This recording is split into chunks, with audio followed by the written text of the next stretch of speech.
All right, you're attending the front of the meter battery energy storage webinar. I would like to, there are two presenters and speakers today. One is actually J.R. Killigrew. He's our Director of Communication and Outreach for Central Coast Community Energy. And we have Tony Pastori, who is actually our Manager of Energy Business Development.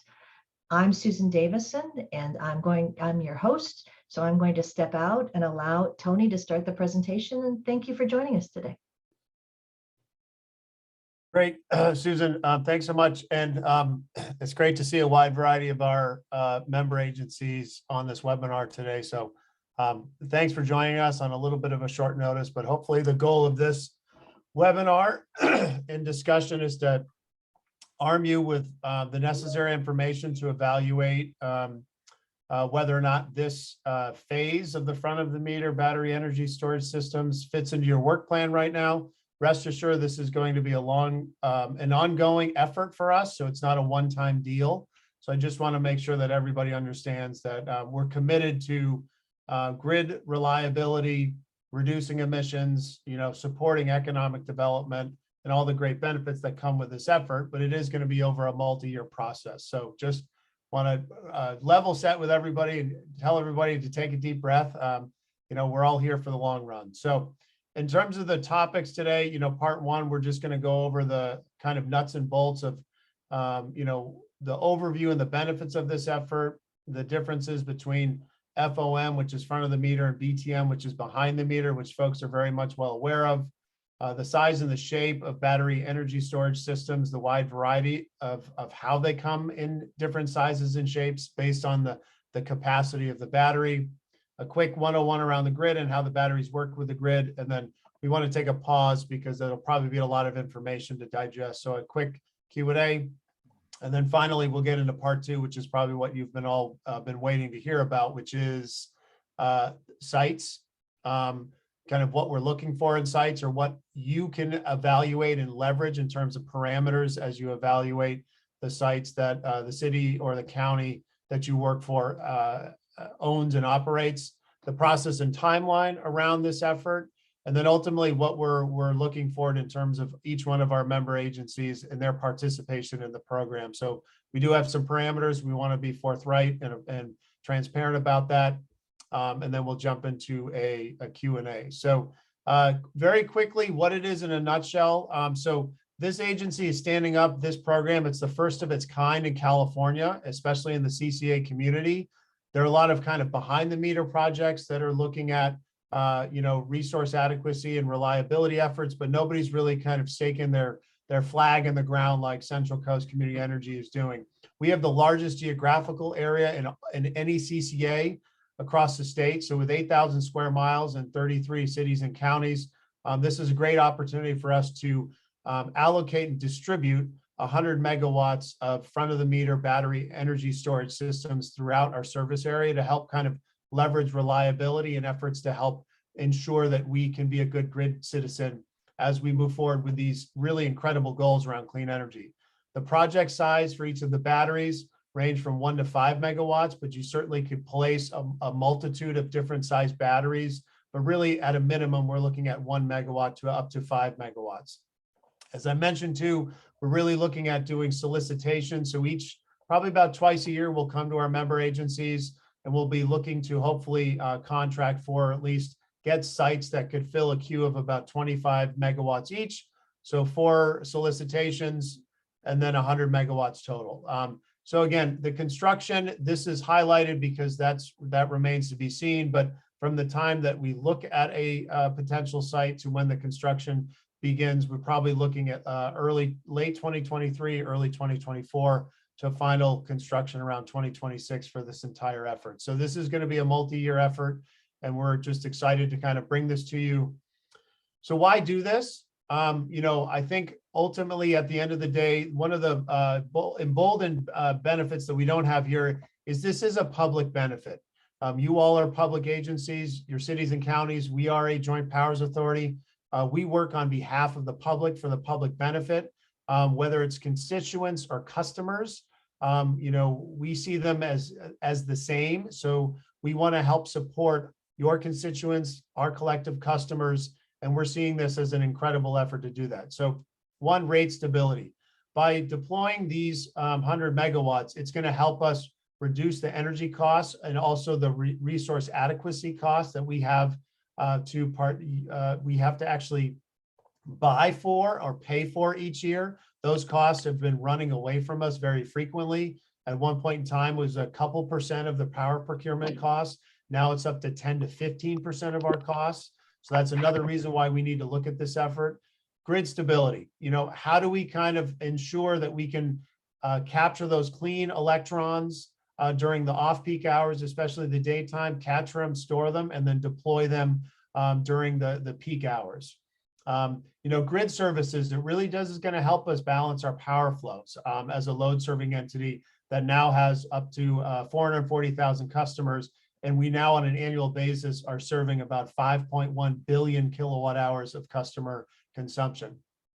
Another alternative and equally as important effort for you all to realize is the reduced greenhouse gas emissions within the evening time where we're ramping up and using those natural gas plants. These type of 100 megawatts can help kind of offset and store those cleaner electrons during the day to help offset and utilize those clean electrons during the peak hours. Local economic development. I mean, this is a big effort. I mean, think about these different projects and the scale and the cost of each one of them. It really is going to be a good opportunity for us to build up more economic development in our service area with building and maintaining these projects. And then last but certainly not least, the potential of microgridding, so islanding. So that will equal resiliency for you if and how you present these sites that do move forward with this process. Tony's going to kind of move into all the nitty gritty about what that all means. But at the end of the day, we're really looking at this as a benefit of the public good to be able to kind of enhance grid reliability, reduce emissions, and really be us an innovative leader in the space of clean energy in California. So at this point, I'll turn it over to Tony Pastore. He's going to walk us through all the nuts and bolts. So take it over, Mr. Pastore. Thank you, JR. Thank you, Susan. And thank you to the member agencies for joining us today. As JR points out, this is a first of its kind effort in the state, largely probably in the nation as well.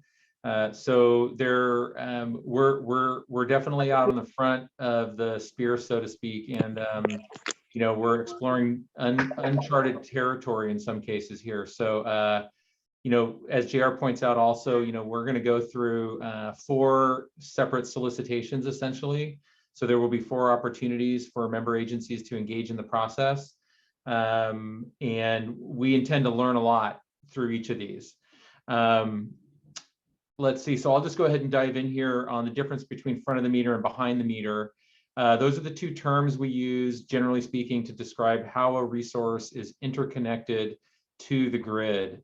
So these resources, obviously here the large battery at the bottom of the screen is interconnecting here in this illustration in front of the meter, which means it in and of itself is a resource connected to the grid. So it has its own metering and it's connected to the distribution system, not unlike this facility on the left, which is also connected to the distribution system. But the battery is essentially separate in and of itself. And the difference in behind the meter is that the battery would be connected on the customer side of the meter, such that the battery would be operating and impacting the customer side meter. So that's what behind the meter means. And that would be very typical of like, the average rooftop solar system is connected behind the meter. The front of the meter independent interconnection essentially is more of a load serving entity style of interconnection. It's different, it's governed by different rules and regulations. And so they're basically different types of interconnections. So this one really is independent of a customer site per se. We'll talk a little bit more about that in a minute. So how big are these batteries?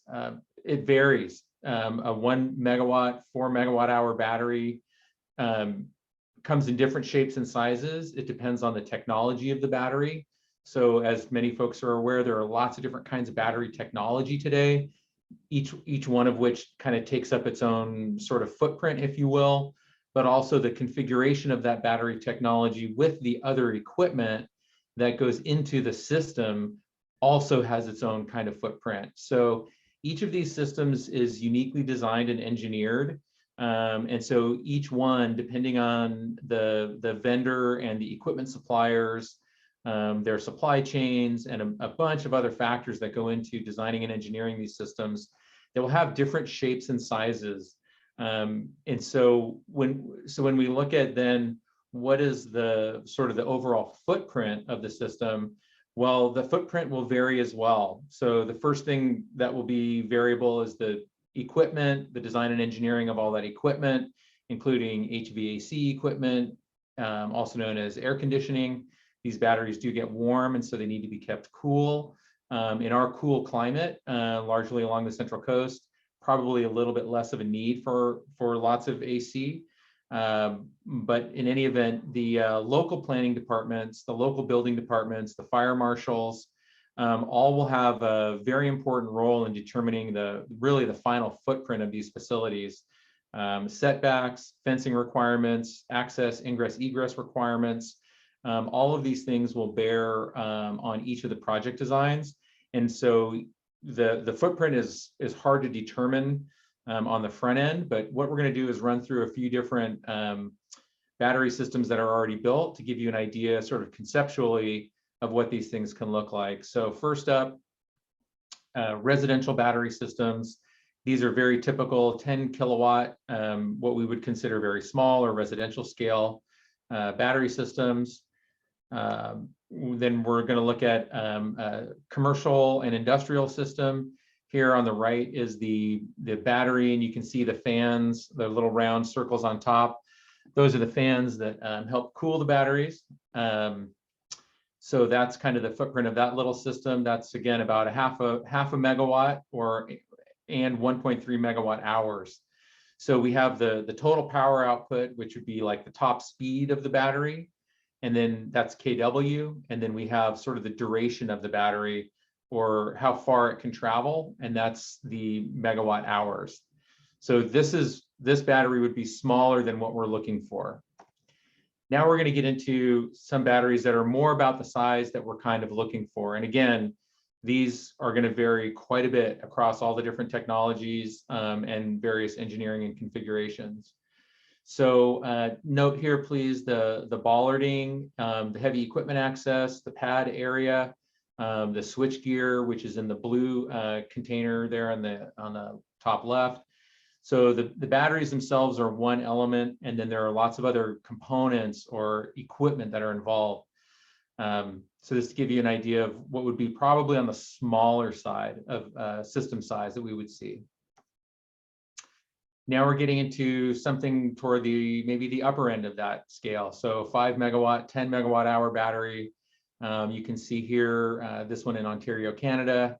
And they've located the air conditioning equipment on the roof of these battery containers. And that, obviously reduces the overall footprint of the system, but this is sort of what it looks like. And then the switchgear sort of behind the batteries here. Here's another battery system. This is a 1 megawatt, 5 megawatt hour battery.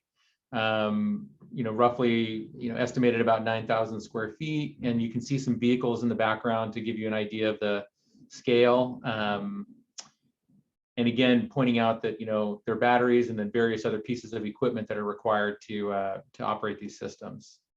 For the next level of scale, this is a battery system that's proposed here for Morro Bay at the site of the Vistra Energy power plant. And this is a 600 megawatt artist rendering here of this facility. And this facility also proposes all the batteries would be contained within these buildings. The external pieces of equipment are other pieces of equipment. And then this system is proposed right now to be double stacked. So those kind of shipping containers would be stacked on top of each other too high. This is a very typical configuration for these batteries. They come in basically shipping containers of different sizes, depending on the amount of equipment inside. Here are a few more installed. And here's to give you an idea of what's really inside of some of these sort of standalone containerized battery systems. There's quite a bit of equipment in there. And you can see again the air conditioning equipment or HVAC system hanging essentially like off the back of the container. But lots and lots of equipment inside, much more stuff than just batteries. There are lots of different computer controls, security systems, fire suppression, different kinds of battery or energy control equipment, and so forth. So as JR pointed out, sort of when does the power flow to and from the battery? Well, the idea here is that we capture green electrons during the day. So many of you know that California today has what we generally refer to as a glut of solar electricity during the day. We've built lots and lots of solar in the state, so the grid is really, really full of clean green electrons during the midday periods. And so the basic plan is to charge the batteries with that clean green electricity and then discharge it primarily during the evening time when we get into the grid ramp and the grid net peak, or the full demand is on the grid. And that, you know, coincides with the intermittency or the lack of available solar energy, right? So capture the green electrons during the day and discharge them in the evening. So how does the power get to and from the batteries? So this is, of course, the utility grid. We're going to take a quick run through here, as it does have some bearing on this project, of course. We have the transmission and distribution system.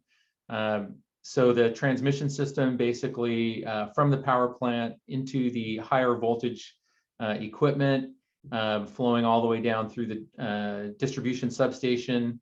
Again, another voltage drop, and then into the local distribution system, which we consider to be low voltage, and then to the facility.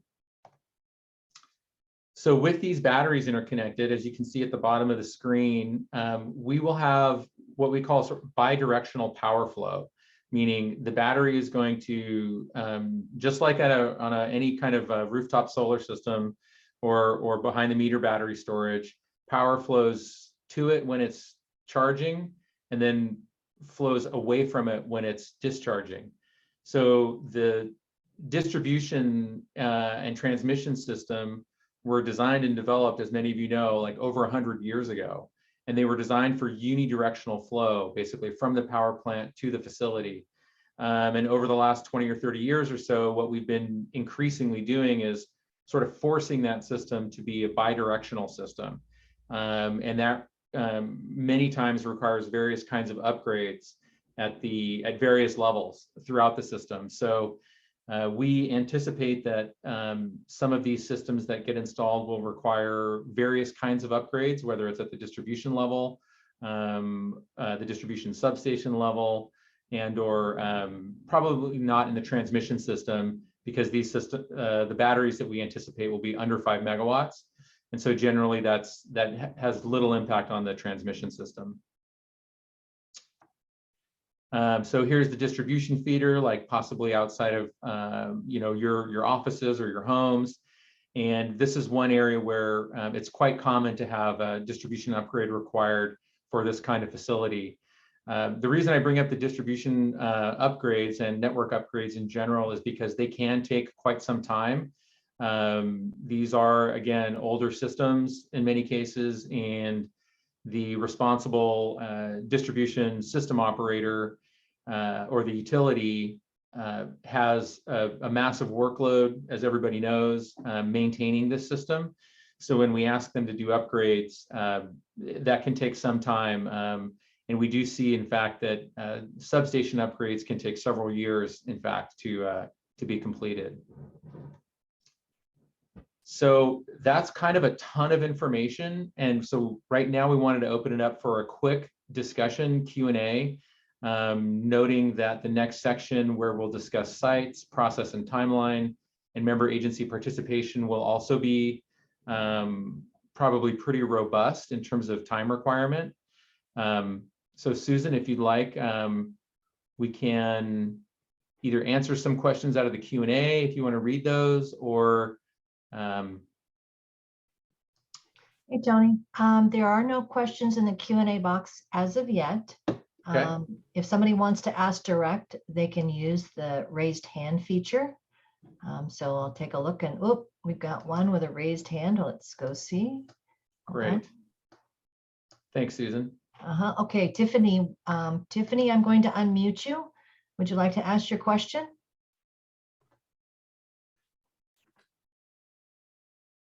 Tiffany, I've unmuted you, so you should be able to ask your question. We can hear you.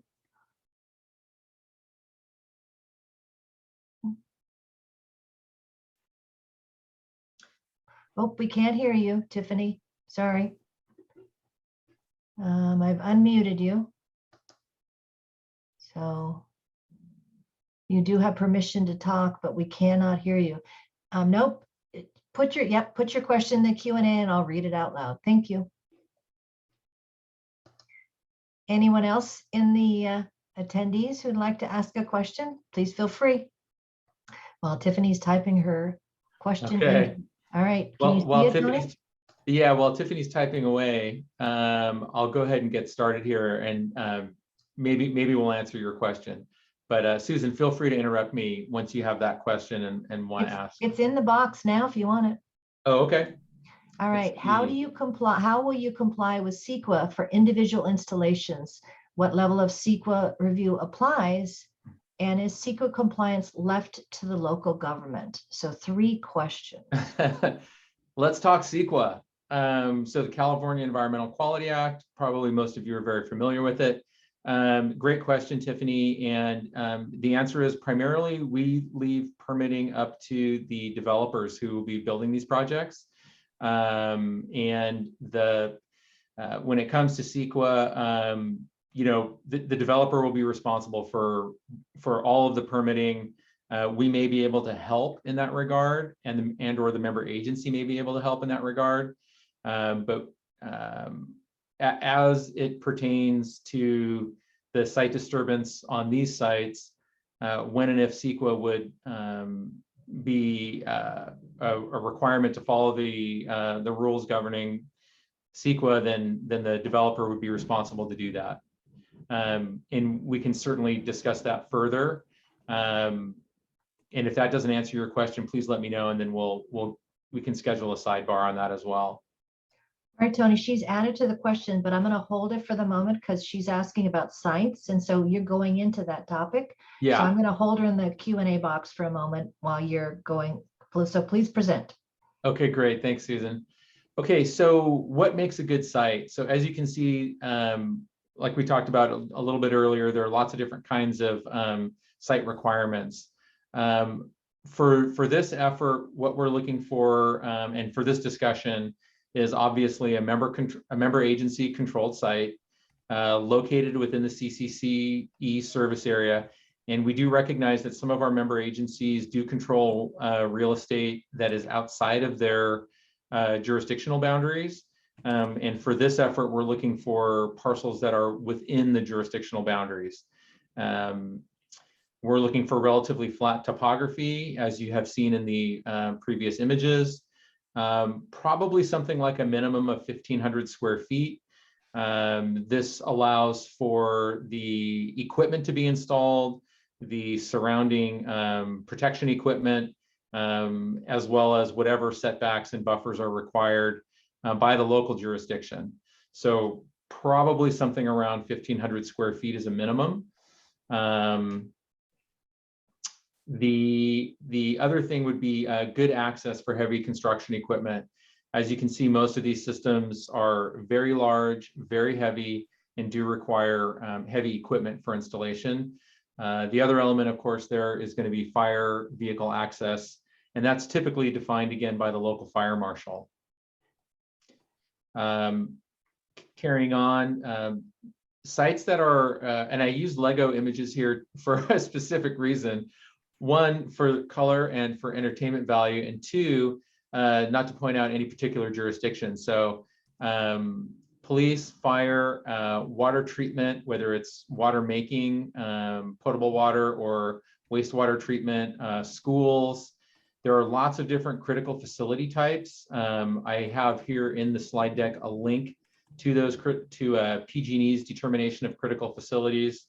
It is good to note here, since we're talking about PG&E, that PG&E has this program that we're going to talk about in a few minutes called the Community Microgrid Enablement Program. It does provide for a pathway to islanding or facility resiliency.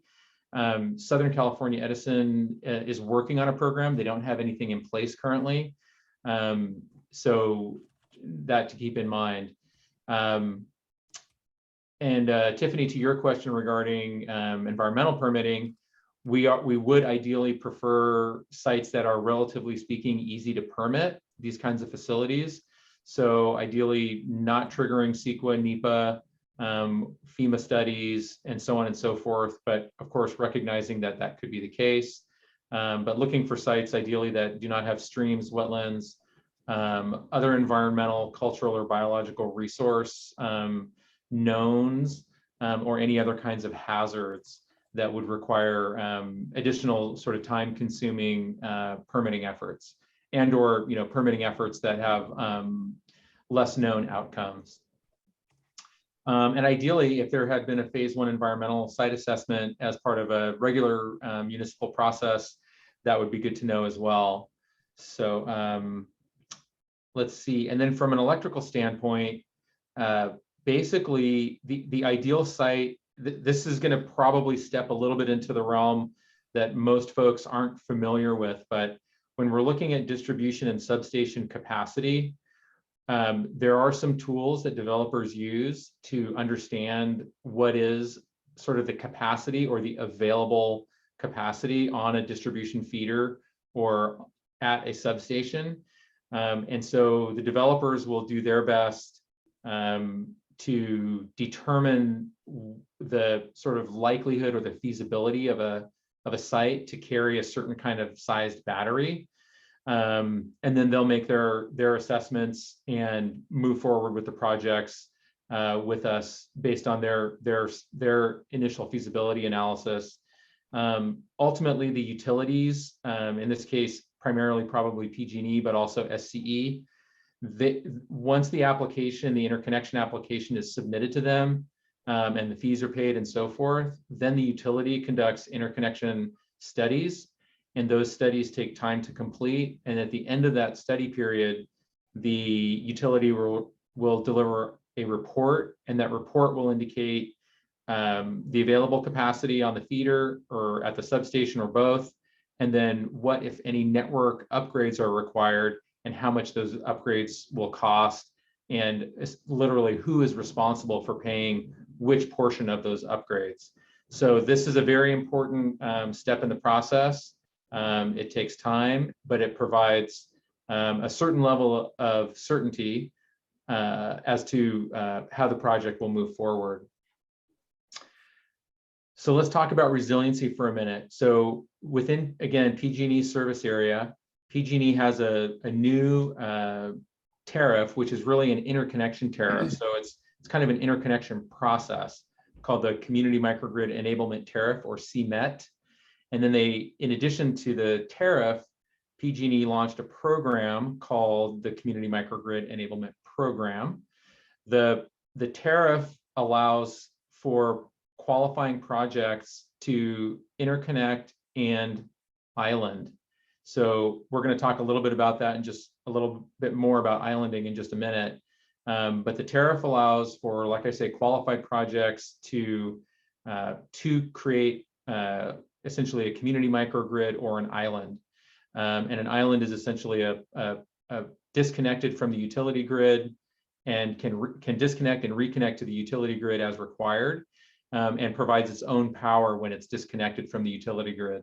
Otherwise, when it's connected to the grid, it operates like normal solar plus storage systems operate on a blue sky basis, on a daily basis.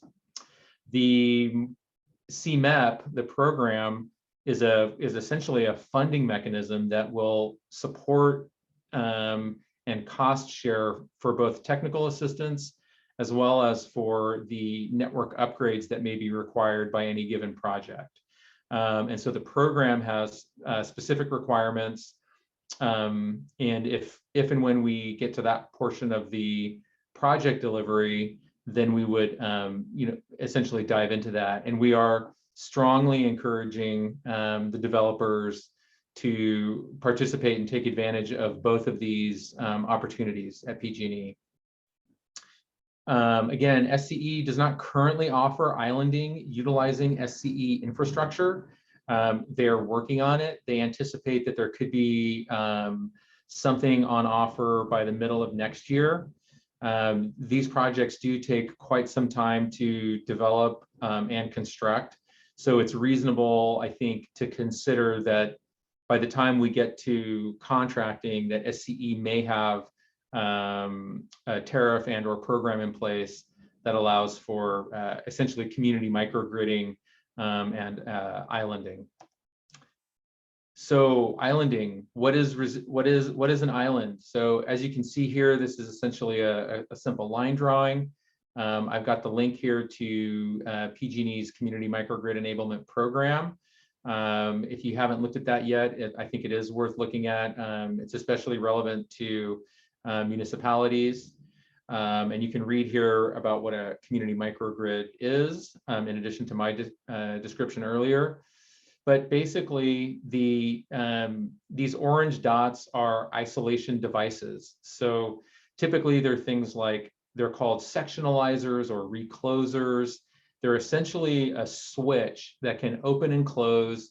And by doing so, when it's open, it disconnects the power flow. And so you can see where I've got the red dashed circles and the orange dots, those green little houses there. I think you can hopefully see my pointer. These would be then disconnected from the island, but the police station, fire station, gas station would be connected from this generation site. So this would be our sort of front of the meter battery here. It would be producing power during the grid outage and sending it to these critical facilities in this case. It is important to note, and I noted here, that sectionalizing devices can be significantly expensive, essentially. So, and that by significantly expensive, I mean per device somewhere in the neighborhood of perhaps $150,000 to install them, and that can be, so for example, if we have a 1 megawatt, 4 megawatt hour battery, let's just say, for example, that's a $2 million battery, and there are, let's just say, 4 sectionalizing devices required. So we have a $600,000 added cost for islanding. It can be a significant portion of the cost of the project overall.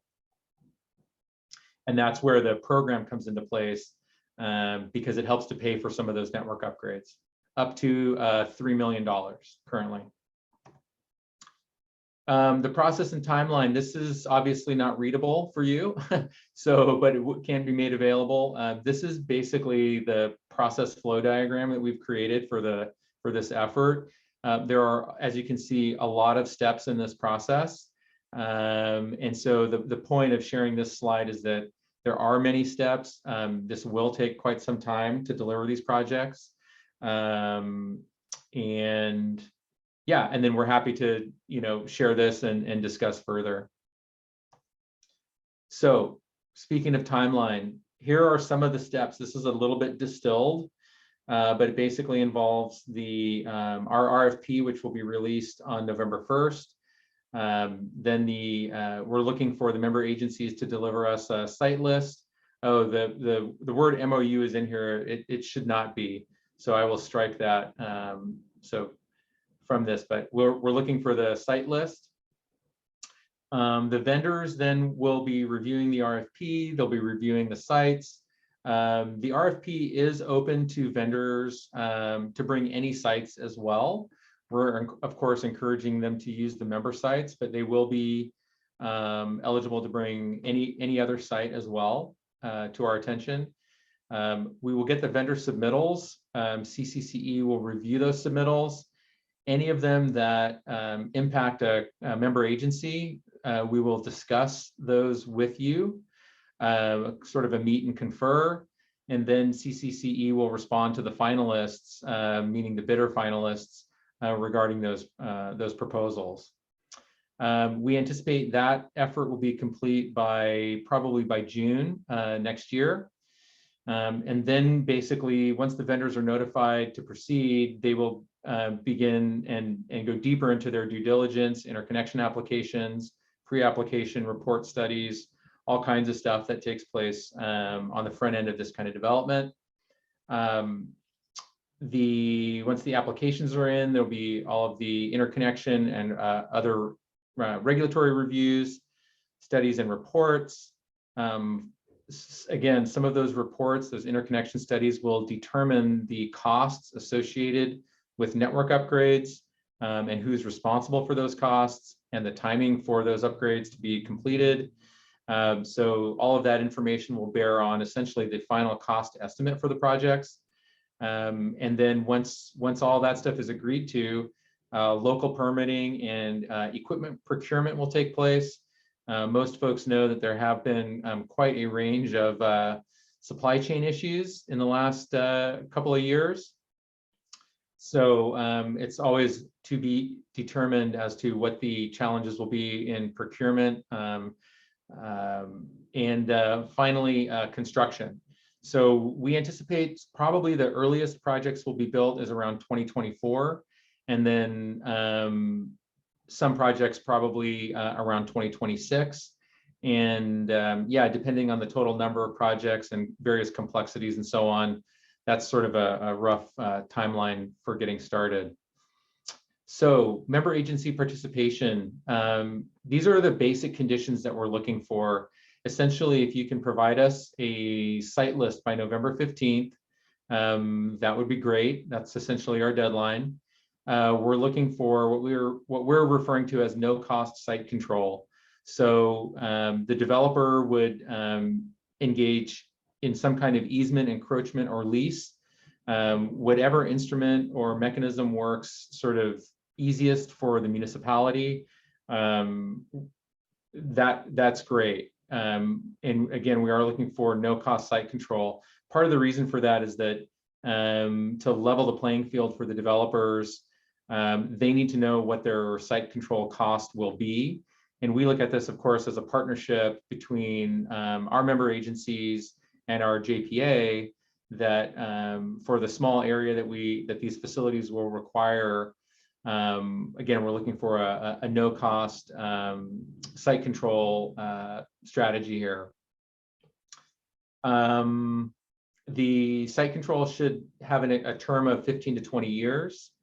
And we're also looking for the member agency to tell us if there are any specific site limitations at each of these sites. So, for example, we've heard from some folks that they, limit the size to however many square feet, or they have some limitation, whatever it may be. If that can be indicated on that site list, that's really ideal. It really helps everybody understand what the constraints are on that site. This next one is we're asking the land managers and/or councils, the attorneys involved at the municipality, to reach out to CCCE if you have further questions and want to discuss, especially any of these site control issues. And we move right into the discussion and Q&A. Thanks, Tony.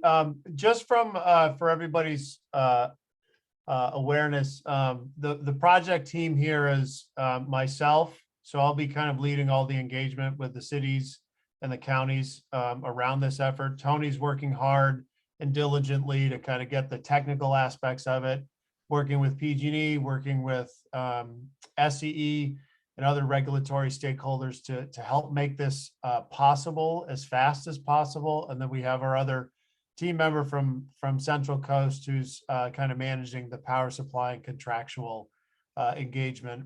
so, we have a team of 3 as well as the rest of the agency behind this. So we are excited and motivated to make this all happen, but certainly want to make sure that we answer all your questions and make you all feel as comfortable as possible to submit sites, knowing that it could be a very fast process, it could be a slow process, but we're really just excited to kind of offer this up to you first and advance on this journey together. So I know there were some questions popping around. So anything else that we want to kind of flag, Tony, for their well-being?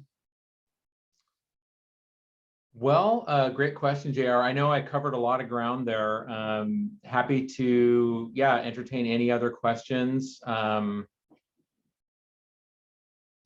So I think maybe some of the parameters, just to remind folks, is so again, just for Goleta, Carpinteria, and then I don't think anybody from Santa Barbara County is on the line, but for you, Peter and Cindy, we are working with SCE. We are pushing them.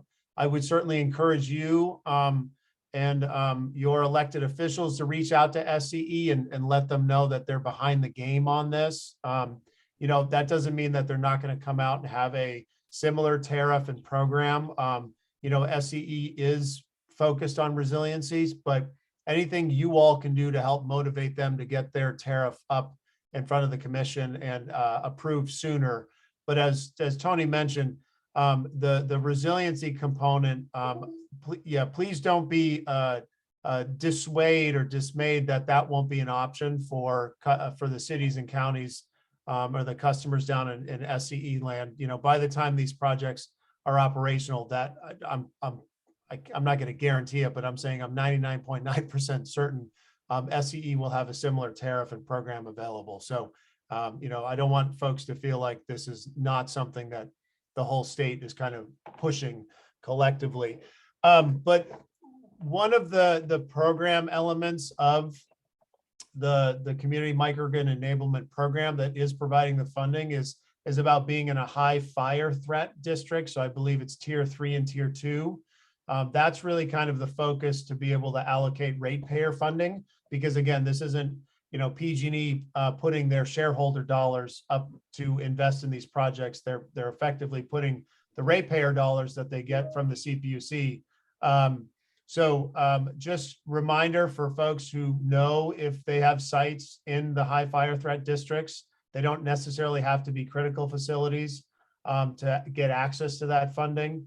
So I'm pretty certain you all know those sites and what fire threat districts you're in. So food for thought there. Other thing is just a reminder, we don't have to wait till the 15th to get your sites, whether it's 1, 2, 3, 4, 5, or 10. Again, get us the sites, do your due diligence as much as you can without, breaking people's backs.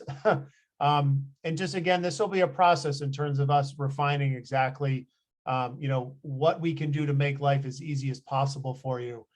So just, send us the sites. We have these developers and Tony, I believe there's 18 that were pre-qualified, if I'm not mistaken.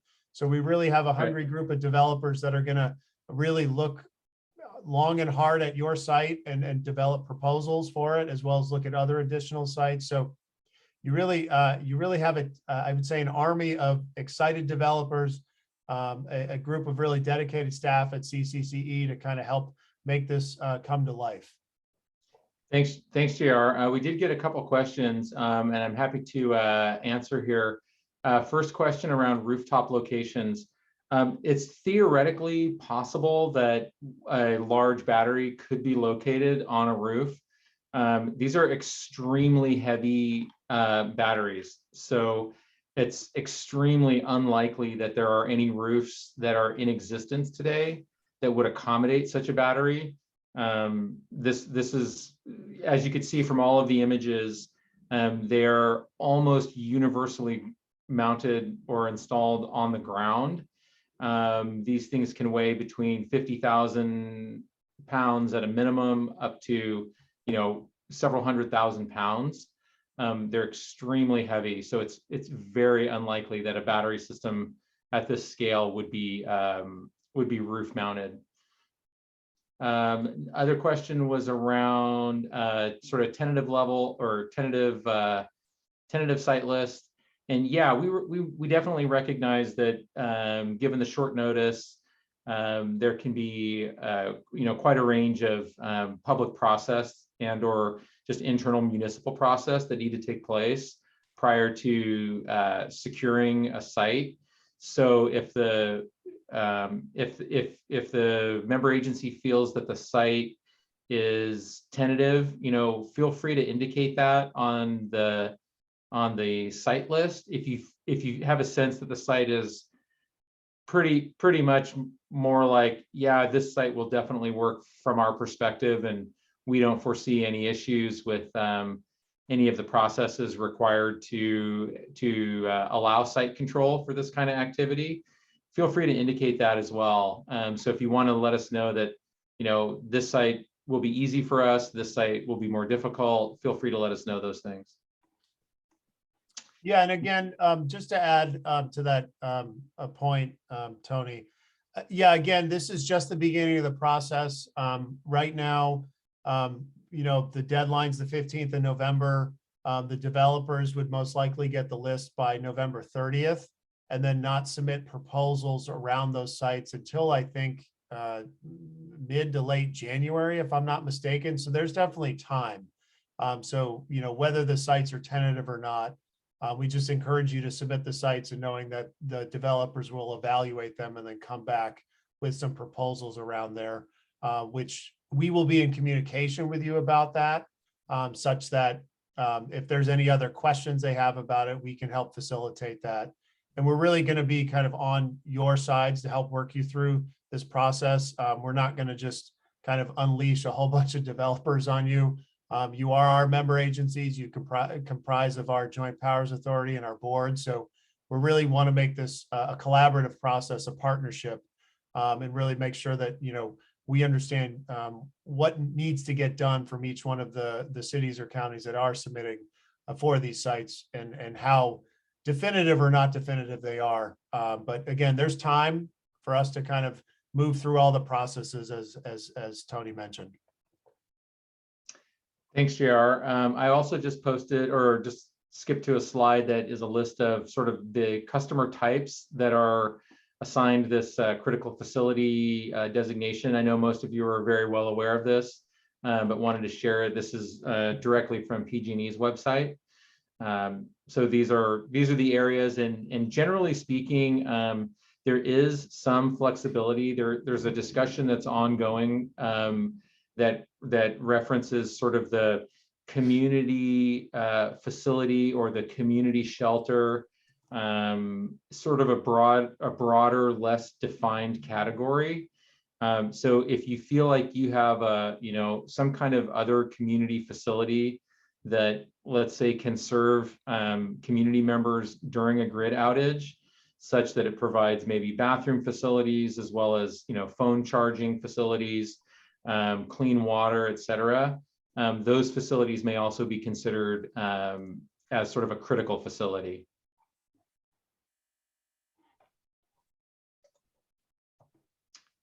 Let's see, do we have, go back to this list. Yeah, Okay. Cindy has a question in the Q&A. Cindy. Yeah.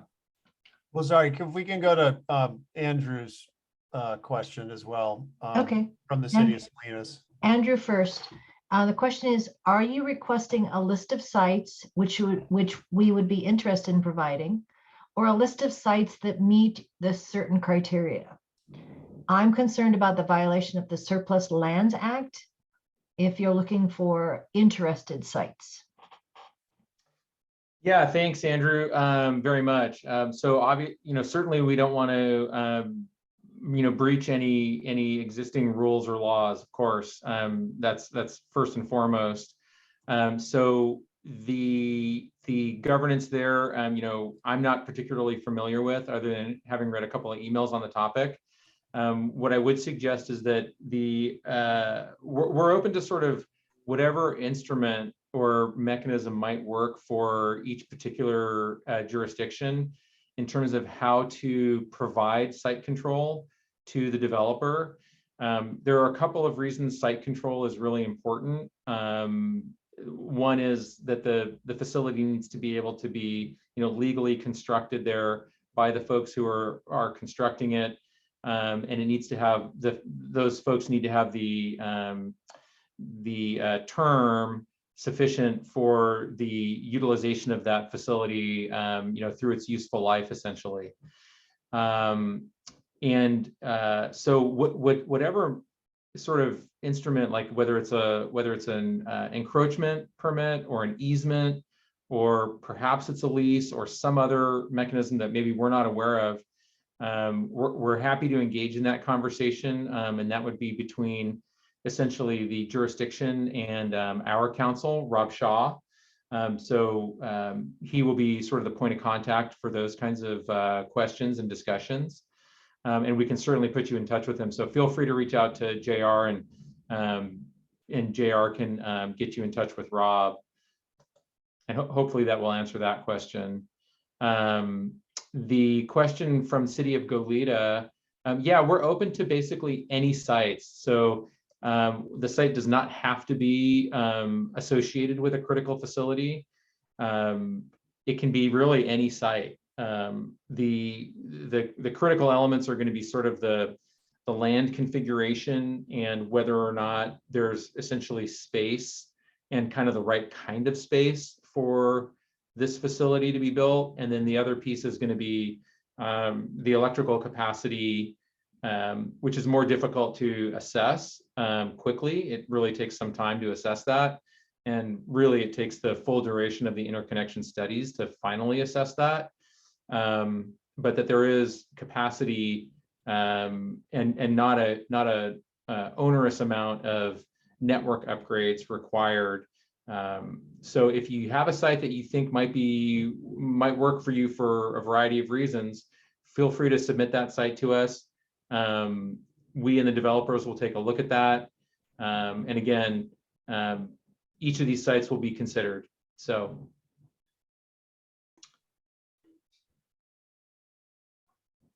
Thank you, Tony. We have anyone, so it is now just a minute or two before noon. So any other questions before we actually circle and close out our webinar for today?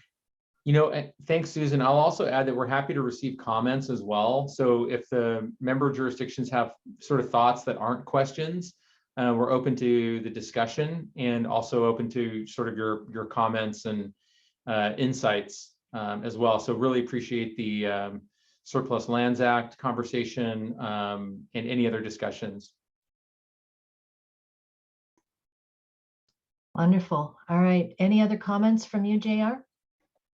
No, just thanks for everybody carving out a little bit of time. And I just hope you all appreciate the level of commitment we're doing to make sure you get all the questions you need, just understanding that we are going through a learning process with you all, and we will refine and get better each round. And so hopefully each of you submits on each one of the phases that we have out and about. So this is an exciting effort. It's really pushing the envelope in terms of what we can do to actually put in meaningful distributed energy resources across the Central Coast that can help with grid reliability, storing those clean electrons, but then should the grid go out and we're able to get that resiliency component.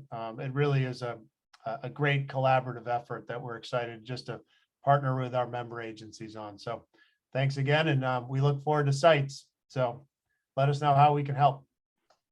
Thank you, everyone, for joining us today. This has been recorded. We appreciate your time and we want to say thank you and good day. Goodbye. Thank you, everybody.